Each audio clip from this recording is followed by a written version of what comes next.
Welcome to the program, and my name is Daniel Sundarraj. இந்த நிகழ்ச்சிக்கு உங்களை அன்பாய் வரவேற்கிறோம். என்னுடைய பேர் Daniel Sundarraj. We're going to continue our study and part 6 of our program. I strongly advise you to go and to listen to the previous programs that will help you to understand the book of Daniel. நாம் நம்முடைய வேதாகம படிப்பை தொடர இருக்கிறோம். இது 6ஆம் பாகம்.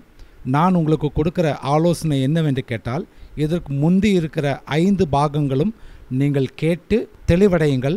அப்பொழுதுதான் தானியேல் புஸ்தகத்தை பற்றிய ஒரு தெளிவு உண்டாகும். I believe the study of the book of Daniel will strengthen you in faith and in your walk with the Lord. இந்த தானியேல் புஸ்தகத்தை பற்றிய வேதாகம படிப்பு உங்கள் வாழ்க்கையிலும் கர்த்தரோடு கூட நீங்கள் நடக்கிற விசுவாச வாழ்க்கையில் ஒரு பலன் அடைவீர்கள் என்று நான் நம்புகிறேன். Today we are going to look from Daniel chapter 3 verses 19 to 30. இன்றைய நாளிலே நாம் தானியேல் 3ஆம் அதிகாரத்தினுடைய 19ஆம் வசனத்திலிருந்து 30ஆம் வசனம் வரைக்கும் பார்க்க இருக்கிறோம். King Nebuchadnezzar set up a gold image in the plain of Dura in the province of Babylon. Babylon என்னும் மாகாணத்தில் டூரா என்ற சமவெளியில நேபுகாத்நேச்சார் ராஜா ஒரு பொற்சிலையை நிறுவினார். He invited satraps, the administrators, governors, the counselors, the treasurers, the judges, the magistrates, and all the officials of the province to the dedication of this gold image. Babylon மாகாணத்தில் உள்ள தேசாதிபதிகளும் அதிகாரிகளும் தலைவரும் நியாயாதிபதிகளும் பொக்கிஷக்காரரும் நீதி சாஸ்திரிகளும் விசாரிப்புக்காரரும் நாடுகளில் உள்ள உத்தியோகஸ்தர் யாவரும் ராஜாவாகிய நேபுகாத்நேச்சார் நிறுத்தின சிலையின் பிரதிஷ்டைக்கு வந்து சேர்ந்தார்கள். It was a grand dedication. அது ஒரு மாபெரும் பிரதிஷ்டையாய் இருந்தது. Everyone was supposed to bow down to the image as soon as the music sounded, and they were to bow down and worship this image. அங்க இருக்கிற ஜனங்கள் யாவரும் இசை கருவிகளுடைய சத்தத்தை கேட்ட உடனே அந்த பொற்சிலையை பார்த்து அவர்கள் அனைவரும் கீழே குனிந்து பணிந்து கொள்ள வேண்டும். But we see that the 3 Hebrew children will not bow down and worship the image. நாம் அந்த 3 எபிரேயர்கள் ஆகிய சாத்ராக் மேஷாக் ஆபேத்நேகோ என்பவர்கள் அந்த பொற்சிலையை பார்த்து வணங்கவில்லை. Verse 19, here we see that Nebuchadnezzar was full of fury, and the expression of his face changed toward Shadrach, Meshach, and Abednego. Therefore he spoke and commanded that they heat the furnace 7 times more than it was usually heated.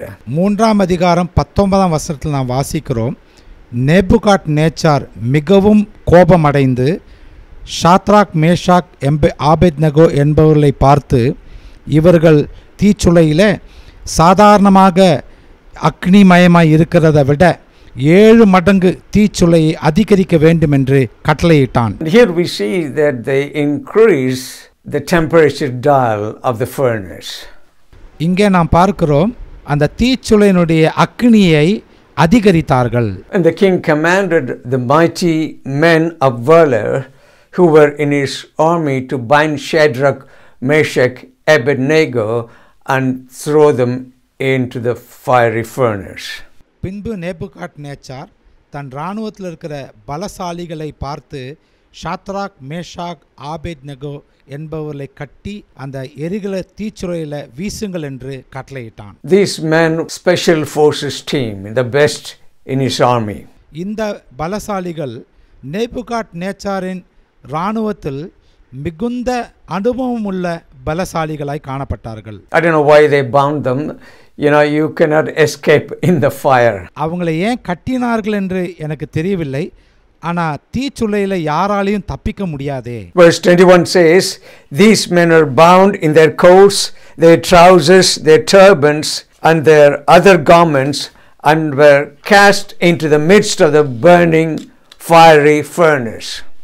அப்பொழுது அவர்கள் தங்கள் சால்வைகளோடு நிசார்களோடும் பாதைகளோடும் மற்ற வஸ்திரங்களோடும் கட்டப்பட்டு எரிகிற அக்னிச்சூளையின் நடுவிலே போடப்பட்டார்கள். It says the fire was so incredibly hot that the fire killed the men. They took up Shadrach, Meshach and Abednego.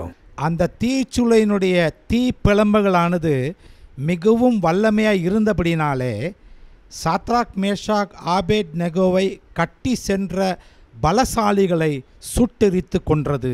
Verse 23, Shadrach, Meshach, Abednego fell into the midst of the fire bound. 23ஆம் வசனத்தை பார்க்கிறோம். Shadrach, Meshach, ஆபேத் நெகோ என்பவர்கள் அந்த தீச்சுளை நடுவுல கட்டப்பட்டவர்களாய் விழுந்தார்கள். Verse 24, the king Nebuchadnezzar was astonished, and he rose in haste and spoke, saying to his counselors, Did we not cast 3 men bound in the midst of the fire? They answered and said to the king, True, O king. அப்பொழுது ராஜாவாகிய Nebuchadnezzar பிரமித்து தீவிரமாய் எழுந்திருந்து தன் மந்திரிமார்களை நோக்கி, 3 புருஷரை அல்லவோ கட்டுண்டவர்களாக அக்னியிலே போடுவித்தோம் என்றான். அவர்கள் ராஜாவுக்கு பிரதியுத்தரமாக, ஆம் ராஜாவே என்றார்கள். In Septuagint of Daniel chapter 3 and verse 24 says, Nebuchadnezzar's attention was caught when they heard the men singing praises to God in the furnace.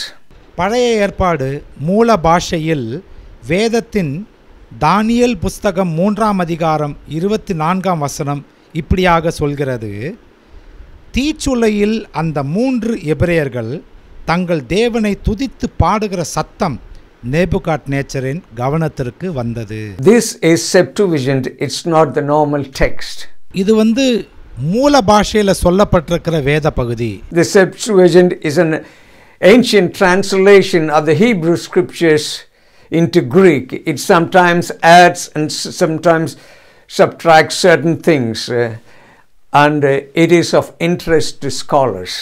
இந்த பழைய மூல பாஷையானது அந்த மொழிபெயர்ப்பை எபிராய மொழியிலிருந்து கிரேக்க மொழிக்கு மொழிபெயர்த்திருக்கும் பொழுது ஒரு சில வேத பண்டிதர்களுக்கு ஆச்சரியத்தை ஊட்டும் ஒரு சில நிகழ்வுகள் நடந்திருக்கின்றன. Verse 25, Look, he answered, I see 4 men loose walking in the midst of the fire. They are not hurt. The form of the 4th is like the Son of God. அதற்கு அவன், இதோ 4 பேர் விடுதலையாய் அக்னியின் நடுவிலே உலாவுகிறதை காண்கின்றேன். அவர்களுக்கு ஒரு சேதமும் இல்லை. 4ஆம் ஆளின் சாயல் தேவபுத்திரனுக்கு ஒப்பாயிருக்கிறது என்றான். Notice they were thrown into the fire bound, but they are free, they are loose in the fire. இங்கே நீங்க கவனிக்க வேண்டிய ஒரு காரியம் என்னவென்று கேட்டால், அந்த 3 பேர் தீச்சுளையில் வீசப்படும் பொழுது கட்டப்பட்டவர்களாக காணப்பட்டார்கள். ஆனால் அவர்கள் தீச்சுளைக்குள் போனவுடன் தங்களுடைய கட்டுகள் அவிழ்க்கப்பட்டிருந்தது.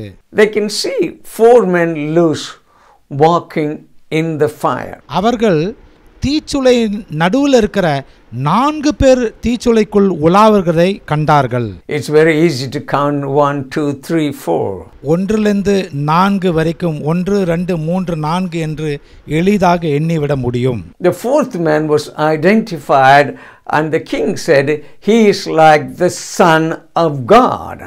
4ஆம் நபரை பார்த்து நேபுகாத்நேச்சர் அவர்கள் அடையாளம் கண்டு கொண்டு அந்த 4வது நபர் தேவனுடைய குமாரனாய் இருக்கிறார் என்று அடையாளம் காண்பித்தார். This is what we call Christophany in Old Testament.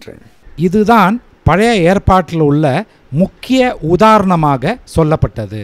Appearance of Jesus Christ in the Old Testament before he comes, to be born as a baby in Bethlehem.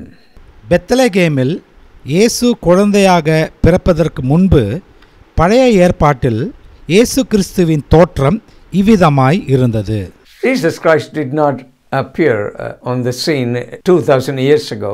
Bible says he's been from the beginning.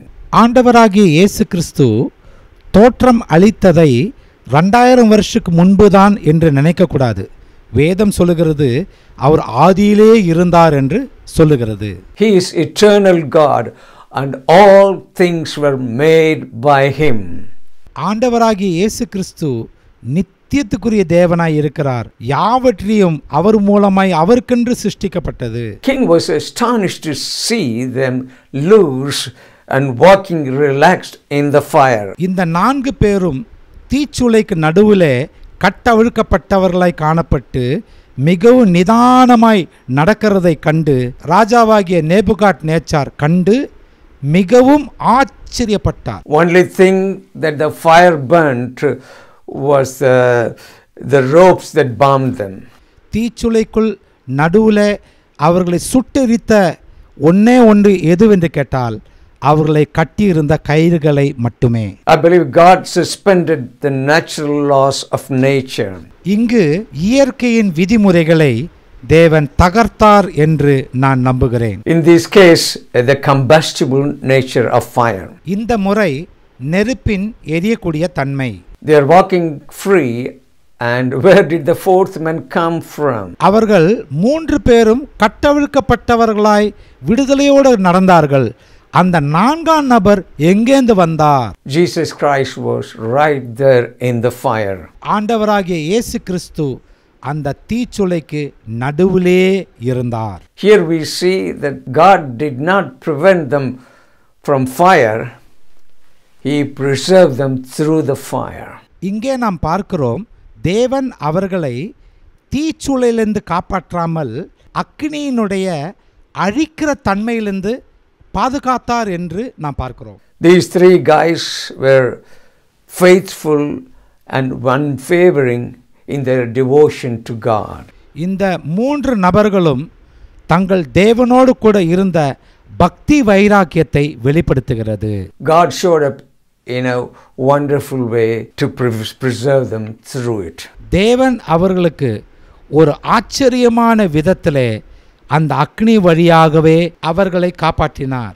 These 3 men would not bow down to the statue or bend their knees, and God made sure that they will not burn in the fire. இந்த 3 எபிரேயர்களும் அந்த பொற்சிலைக்கு வணங்காமலும் தங்கள் முழங்கால்கள் முடங்காதபடியினாலும் தேவன் அவர்களை அக்னியின் அழிக்கிற தன்மையிலிருந்து பாதுகாத்தார். The very important principle we see here is God can deliver us. இங்கே நாம் கவனிக்க இருக்கிற மிக முக்கியமான கொள்கை என்னவென்று கேட்டால் தேவன் நம்மை விடுவிக்க வல்லவராய் இருக்கிறார். See, sometimes we go through fiery trial. God will not deliver us from the trial, but he gives us strength to endure the trial. சில சமயங்களில் நாம் மிகுந்த கடுமையான சோதனைகளை நேரிடும்போது தேவன் நம்மை அந்த சோதனையிலிருந்து காப்பாற்றாமல் அந்த சோதனை வழியாய் கடந்து செல்வதற்கு தேவன் நமக்கு உதவி செய்வார். Hundreds of years ago, many Christians were persecuted in Britain and burned at the stake.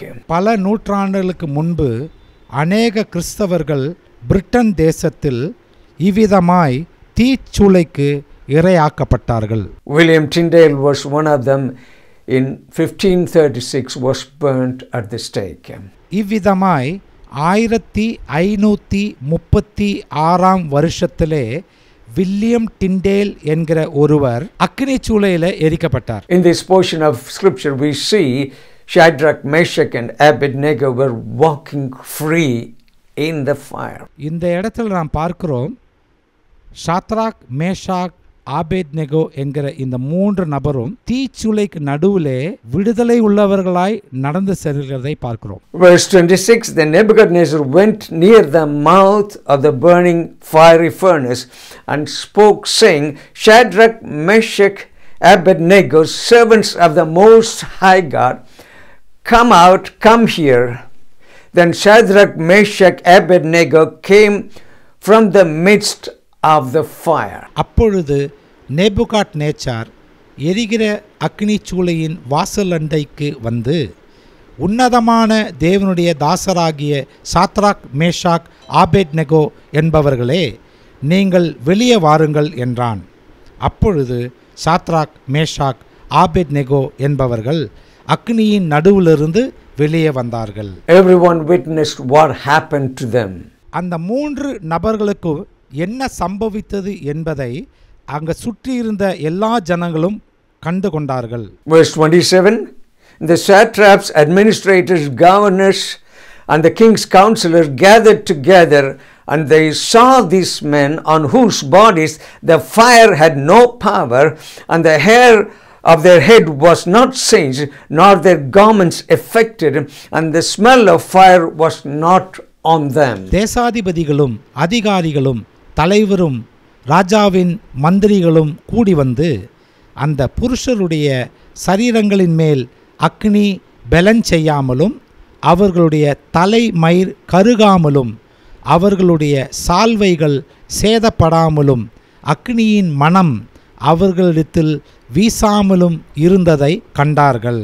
All the government officials witnessed what happened to them. அரசாங்கத்தில் இருக்கிற அத்தனை அதிகாரிகளும் என்ன சம்பவித்தது என்பதை கண்கூடா கவனித்தார்கள். They were investigating them. They were checking to see whether there was any damage of fire on them. They even smelled them. இந்த 3 எபிரேயர்களை அவர்கள் சோதித்து அக்னியினால் ஏற்பட்ட சேதங்கள் ஏதாவது இருக்கின்றதா என்று சோதித்தார்கள். அவர்களை நுகர்ந்தும் பார்த்தார்கள். What a miracle that was witnessed by thousands in the Babylonian kingdom. பாபிலோனிய ராஜ்யத்தில் ஆயிரக்கணக்கான ஜனங்கள் கண்ட மிகப்பெரிய அற்புதமாய் இருந்தது. Glory be to the Most High God. உன்னத தேவனுக்கே மகிமை உண்டாவதாக. In this incident there was a big miracle and also small miracles. இந்த சம்பவத்தில் மிகப்பெரிய அற்புதமும் இருந்தது, அதே நேரத்தில் சிறிய அற்புதமும் இருந்தது. What a great witness were these 3 men for Yahweh, the covenant God of Abram, Isaac and Jacob. இந்த 3 எபிரேயர்களும் ஆபிரகாம், ஈசாக், யாக்கோபின் உடன்படிக்கைக்குரிய தேவனாகிய யெகோவாவிற்கு எவ்வளோ பெரிய சாட்சியாய் இருந்தார்கள். Verse 28 we read, Nebuchadnezzar spoke saying, Blessed be the God of Shadrach, Meshach, Abednego, who sent his angels to deliver his servants who trusted in him, and they have frustrated the king's word and yielded their bodies that they should not serve nor worship any god except their own God. தானியேல் 3ஆம் அதிகாரம் 28ஆம் வசனத்தில் நேபுகாத் சொல்ற வார்த்தை என்னவென்றால், Shadrach, Meshach, Abednego என்பவருடைய தேவனுக்கு ஸ்தோத்திரம். அவர்கள் தங்களுடைய தேவனை தவிர வேறொரு தேவனையும் சேவித்து பணியாமல் அவரையே நம்பி ராஜாவின் கட்டளையை தள்ளி தங்கள் சரீரங்களை ஒப்பு கொடுத்ததினால் அவர் தமது தூதனை அனுப்பி தம்முடைய தாசரை விடுவித்தார் என்பதே. Few points we notice here. ஒரு சில கருத்துக்கள் இங்க கவனிக்க வேண்டியவைகள் என்னவென்றால், Nebuchadnezzar recognizes that the God of Shadrach, Meshach, Abednego is a covenant God of Abram, Isaac and Jacob and is a God of all creation.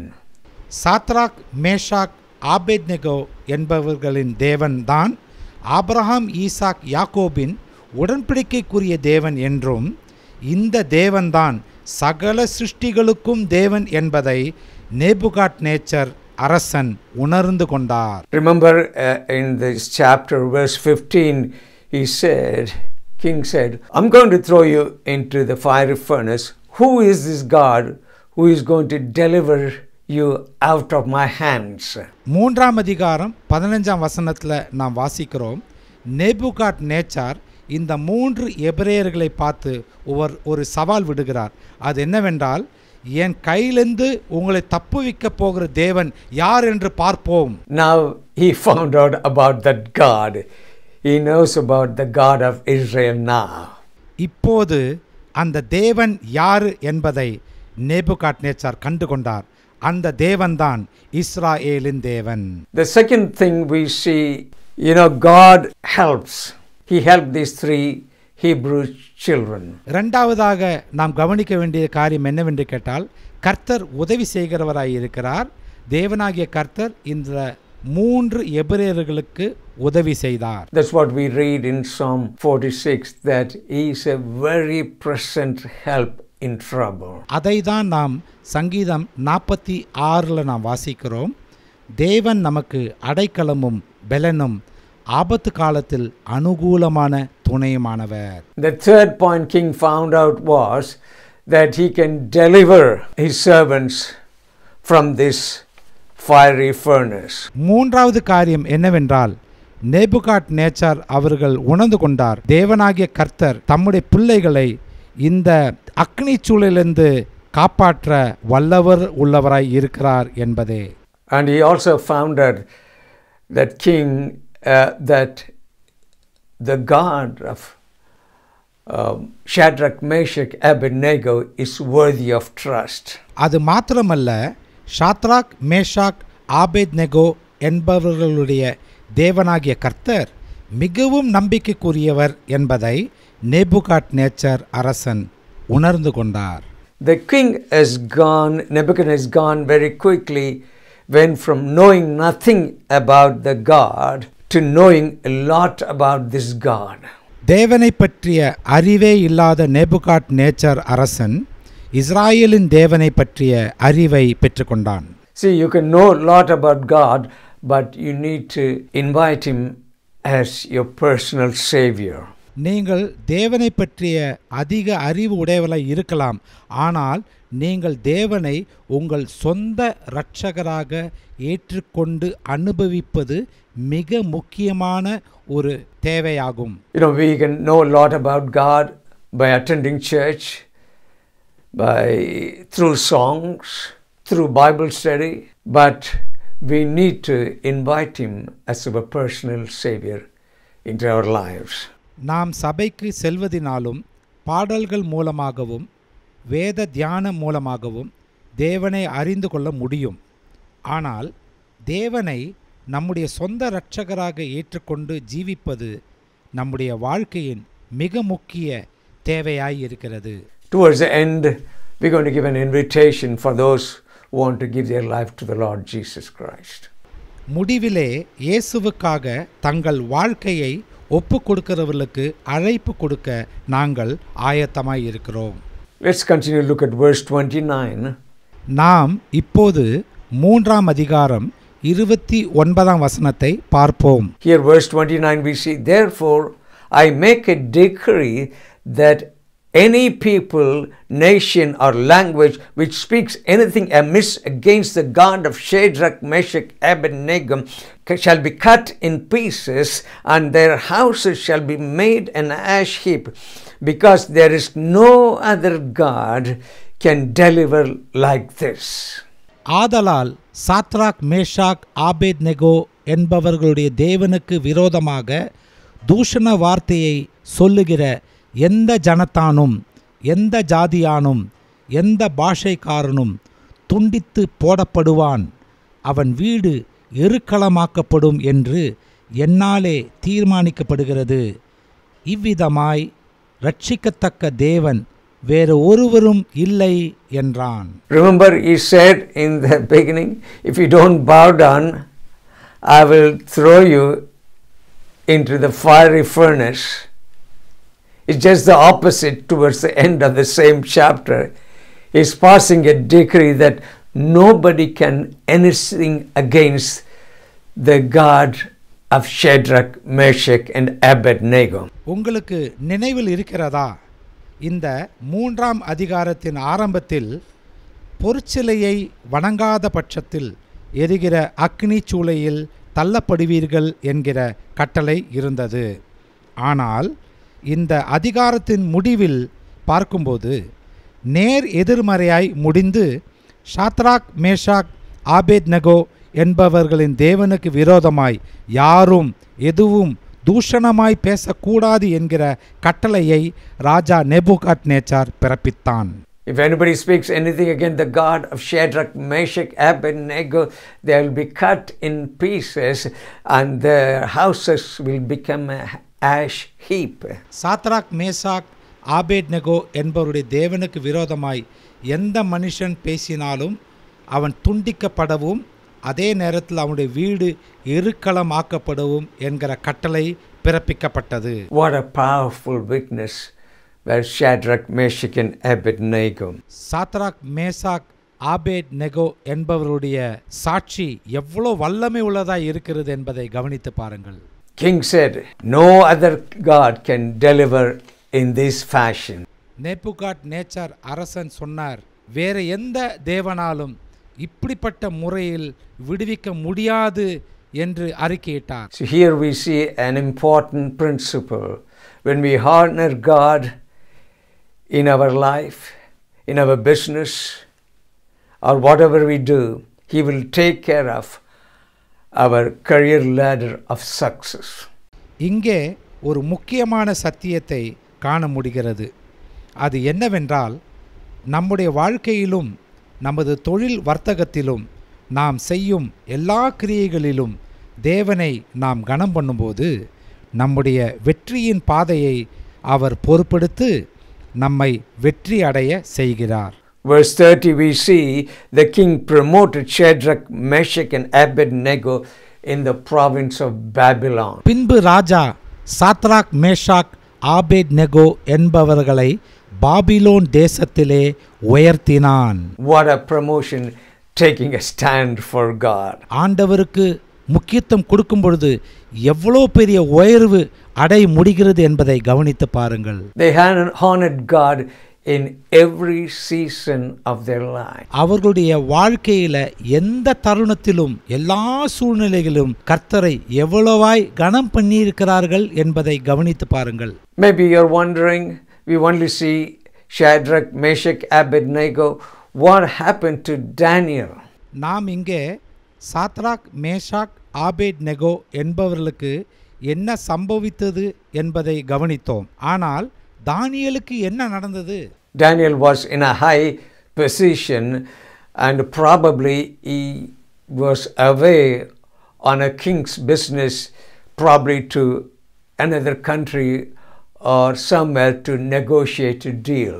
ஒருவேளை தானியேல் வேற ஏதோ அலுவலகங்களில் சிக்கிக்கொண்டு அல்லது ராஜாவால வேற தூர தேசத்திற்கு ஏதாவது ஒரு காரிய சித்திக்காக அனுப்பின ஒரு காரியமாக அவர் சென்றிருக்கலாம். If Daniel was there, he would not have bowed down to the image.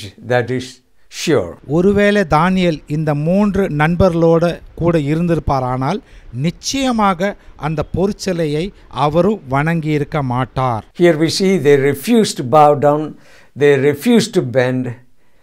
God made sure they would not burn. இங்கே நாம் பார்க்கிறோம், அவர்கள் பொற்சிலையை வணங்காததினாலே ஆண்டவர் அவர்களை அக்னியினுடைய சேதங்களுக்கு அனுமதிக்கவில்லை.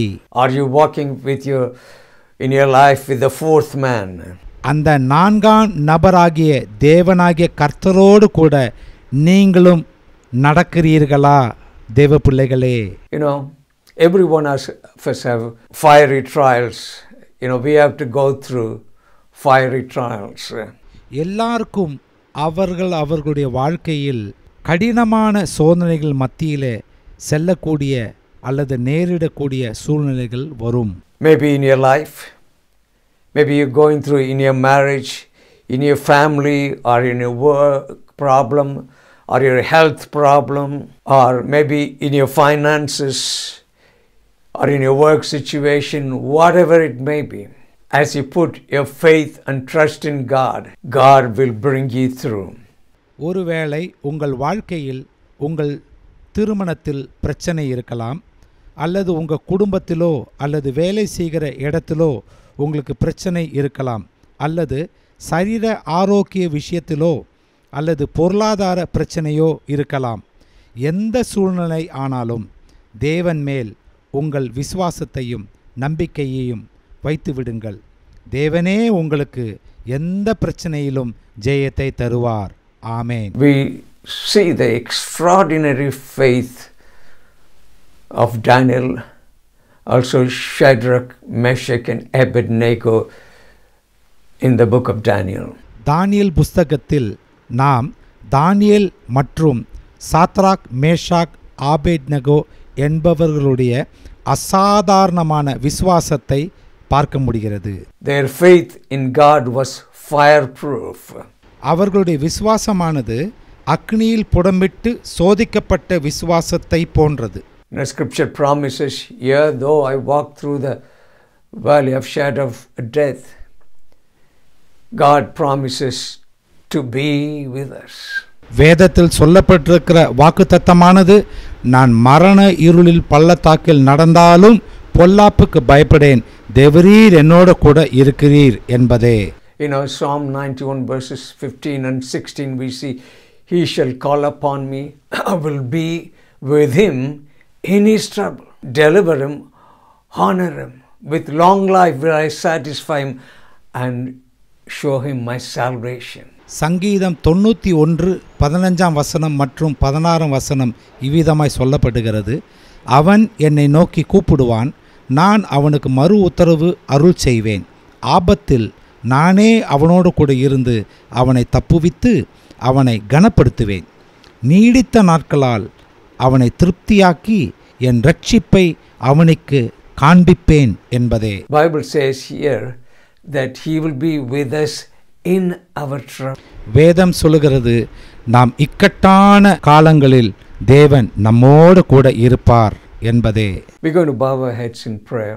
நாம் இப்பொழுது நம்முடைய தலைகளை தாழ்த்தி ஜெபம் பண்ணுவோமாக. As we mentioned earlier, maybe you're going through a difficult time, a fiery trial you're going through. You're going to pray. நான் முன்னே சொன்னது போல, ஒருவேளை நீங்கள் ஒரு குறிப்பிட்ட பிரச்சனை வழியாக இப்பொழுது நீங்கள் கடந்து கொண்டு இருக்கலாம். நாம் அதற்காக ஜெபிப்போமாக. Especially, first we're going to pray for those who want to give their life to the Lord Jesus Christ. குறிப்பாக முதலில் தங்களுடைய வாழ்க்கையை இயேசு கிறிஸ்துவுக்காக அர்ப்பணிக்கிறவர்களுக்காக நாம் முதலில் ஜெபம் பண்ணுவோம். If you can repeat this prayer after me, please. நான் சொன்ன இந்த ஜெபத்தை நீங்கள் கேட்டு எனக்கு பின்பாக நீங்கள் அதை ஜெபிக்கலாம். Loving Heavenly Father, எங்களை அதிகமாய் நேசிக்கிற பரலோக பிதாவே, come to you in the name of your Son Jesus. உம்முடைய அன்பின் குமாரனாகிய இயேசு கிறிஸ்துவின் நாமத்தில் உம்முடைய சமூகத்தில் நாங்கள் வருகிறோம். Thank you, Lord, coming into this world. இந்த உலகத்தில் நீங்கள் வந்ததற்காக உமக்கு நன்றி செலுத்துகிறோம் ஆண்டவரே. And dying for me on the cross of Calvary. And he rose again on the third day according to scriptures. வேதத்தின்படி எனக்காக மரித்து மூன்றாம் நாளிலே எனக்காக உயிர்த்தெழுந்ததுக்காக நன்றி செலுத்துகிறேன் ஆண்டவரே. I know I've sinned against you. I repent of my sins. நான் உமக்கு விரோதமாக பாவம் செய்திருக்கிறேன் ஆண்டவரே. நான் எல்லா பாவத்திலிருந்து மனம் திரும்ப ஆசைப்படுகிறேன். And I come to you. Cleanse me of my sins with your precious blood. I receive you into my life. In Jesus' name, amen. If you pray this prayer, you are saved, and you need to find a church and have fellowship with the believers. இதோ நான் உம்முடைய சமூகத்தில் வந்திருக்கிறேன் ஆண்டவரே. உம்முடைய வெளியேற பெற்ற இரத்தத்தினால் என் பாவங்களை கழுவி என்னை சுத்திகரியும் ஆண்டவரே. என் வாழ்க்கையில் உம்மை ஏற்றுக்கொள்கிறேன். என்னை வழிநடத்தும் ஆண்டவரே. இயேசு கிறிஸ்துவின் நாமத்தில் ஜெபிக்கிறோம் எங்கள் பரலோக பிதாவே. ஆமேன். இந்த ஜெபத்தை நீங்கள் செய்தால் நீங்கள் ரட்சிக்கப்படுவீர்கள். அதே நேரத்தில் நீங்கள் உங்கள் அருகாமையில் உள்ள திருச்சபைக்கு சென்று அவர்களோடே ஐக்கியம் வைத்து கிறிஸ்துவுக்குள் அனுதினமும் வளரும்படி உங்களை அன்பாய் கேட்டுக்கொள்கிறேன். We're going to pray for those that are going through a difficult time. மிகுந்த கடினமான சூழ்நிலைகளில் சென்று கொண்டிருக்கும் நபர்களுக்காக இப்போது நாம் ஜெபிப்போம். Loving Heavenly Father, we come to you in the name of your Son Jesus. எங்களை அதிகமாய் நேசிக்கிற பரலோக பிதாவே, உம்முடைய அன்பின் குமாரனாகிய இயேசு கிறிஸ்துவின் நாமத்தினால் உம்முடைய சமூகத்தில் நாங்கள் வருகிறோம். Lord, you spoke so profoundly through your word that you are a God that will always come through. ஆண்டவரே, உங்கள் வேதத்தில் நீங்கள் மிகுந்த பாரத்தோட சொன்ன வார்த்தை என்னவென்றால், நான் உங்கள் தேவனாயிருந்து உங்கள் இக்கட்டான சூழ்நிலையில் உங்களை பாதுகாக்கிற தேவனாய் இருப்பேன் என்பதே. You're a God who is a present help in time of trouble. என் ஆபத்து காலத்தில் அனுகூலமான துணையாய் நிற்கிற தேவன் நீரே. You're God when we call upon you in our trouble, that you will come and help and deliver us.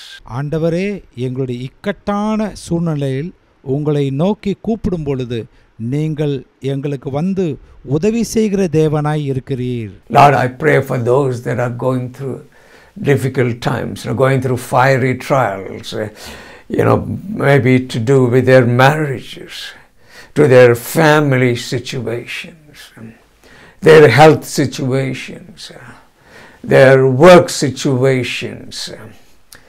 Lord, it may be many things, financial situations.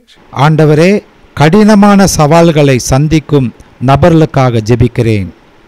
ஒருவேளை திருமண சூழ்நிலைகளாய் இருக்கலாம், அல்லது குடும்ப சூழ்நிலையாக இருக்கலாம், அல்லது சரீர ஆரோக்கிய சூழ்நிலையாக இருக்கலாம், மற்றும் அநேக சூழ்நிலைகளாகிய பொருளாதார சூழ்நிலையில் தவித்து கொண்டிருக்கிற நபர்களுக்காய் நான் ஜெபிக்கிறேன். I pray, Lord, as they were thrown into the fire, that bondage, they bound them and the bondage was broken by the fire.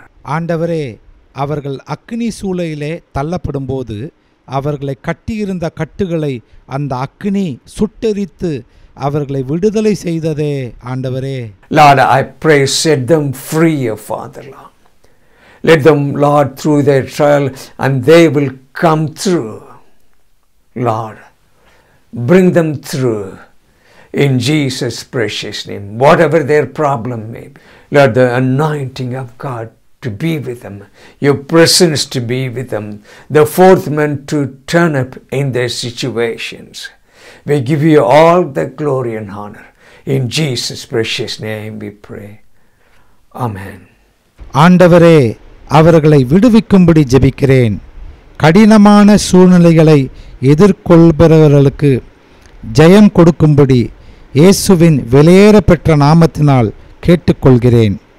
அவர்களுடைய பிரச்சனைகள் என்னவாக இருந்தாலும் அவர்களோடு இருந்து தேவனுடைய அபிஷேகத்தாலும் தேவனுடைய பிரசன்னத்தாலும் அவர்களோடு இருந்து நான்காம் மனிதராக அவர்கள் பிரச்சனையில் கூட இருந்து ஜெயம் தரும்படி வேண்டுகிறேன். ஆண்டவரே, உமக்கே மகிமையும் கனமும் உண்டாவதாக.